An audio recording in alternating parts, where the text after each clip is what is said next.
In Chernihiv, people were reportedly queuing to buy bread.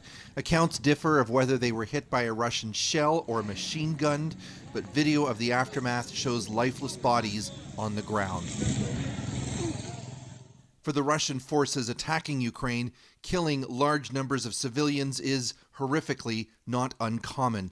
In Mariupol, where hundreds are already buried in mass graves, there may be a new atrocity.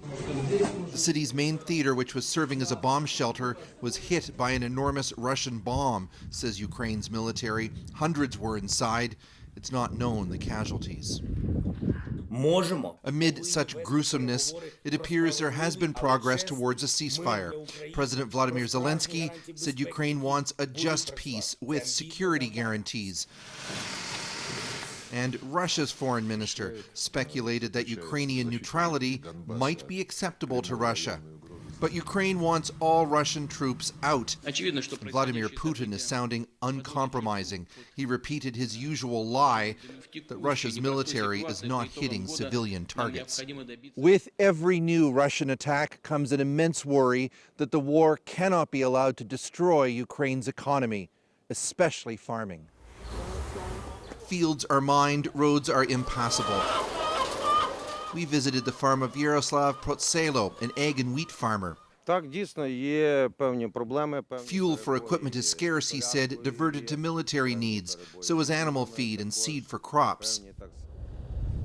Ukraine exports vast amounts of wheat, corn, grains, and sunflower products. And Andrei Zhidakchek, who heads an agricultural cooperative, expects those will be interrupted. Up to 50% of farmers will not be able to process their crops this year, he said.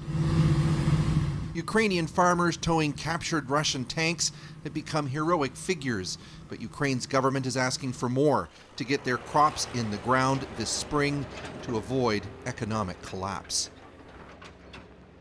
So, Chris, you mentioned negotiations towards a ceasefire. There's some talk of a peace plan, or I suppose a peace process. How's that being received in Ukraine?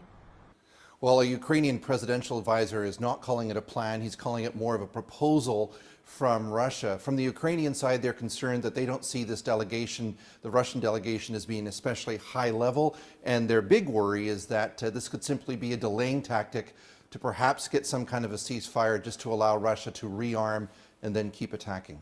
Okay, so definitely skepticism. Is there any reason to draw hope from Russia's proposals? Small hope. I mean, simply by talking, the Kremlin may be acknowledging that it cannot achieve its primary goal of this invasion, which was to replace the Zelensky government with one more favorable to Russia. But some of the key problems, the key problem, I think, might be the territorial question. What to do about the territory that Russia holds. Could you see Ukraine perhaps recognizing Donbass and Crimea, which Russia held before the conflict? Painfully, maybe, but probably not anything that they've captured in the last 3 weeks. So this puts Zelensky in a terrible position. How much longer does he dig in? Does he fight and push for a better deal from Russia while every day Ukraine's cities are getting demolished from the air by Russian attacks? All right, thank you, Chris. That is Chris Brown in Lviv, Ukraine.